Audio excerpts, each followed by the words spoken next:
We just touched on some basic items. We wanted to touch on items that most stratas would have.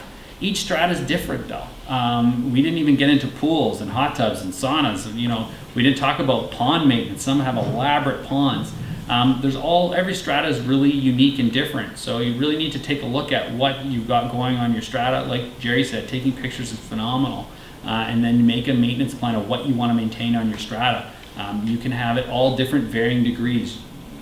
Most stratas pick that middle ground, right, where they're seeing that economic benefit from doing it.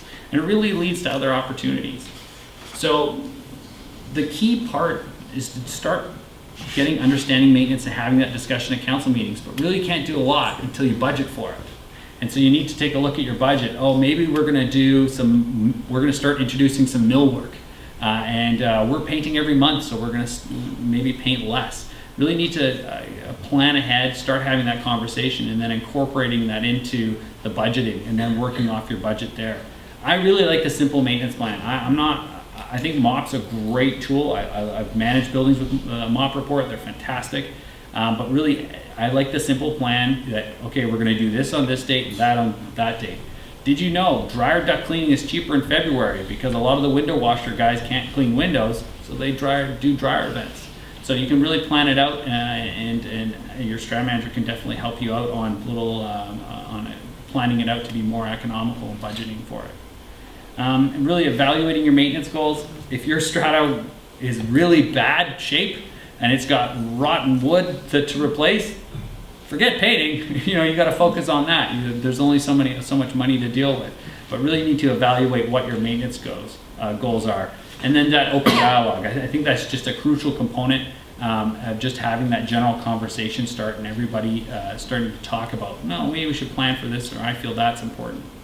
And so that maintenance plan, it really needs to coordinate with the depreciation report. Because if your depreciation report is saying your boiler is going to last 25 years, but with maintenance you can make it last 35 years, that's really to have the start of a conversation. Maybe it's worth doing that. Or maybe it's not worth doing. Maybe the economics aren't there. And that's how that depreciation report really dictates a lot of the maintenance and planning. And so our focus is next seminar to talk about how that depreciation report works with a lot of the maintenance that we've talked about tonight. Just one of the things that Sean mentioned was opening up the dialogue. At your council meetings, put onto the agenda maintenance. Start talking about it, start looking at it. Slowly it will start going forward. Remember, who looks at the minutes? The owners, so they get to see what is forward planning, when an event's going to happen. People that are selling their units also look at that. And if they start seeing a proactive behavior being done by the strata council, then there's confidence in the building. So it has a ripple effect. But, again, on the slide it says open the dialogue.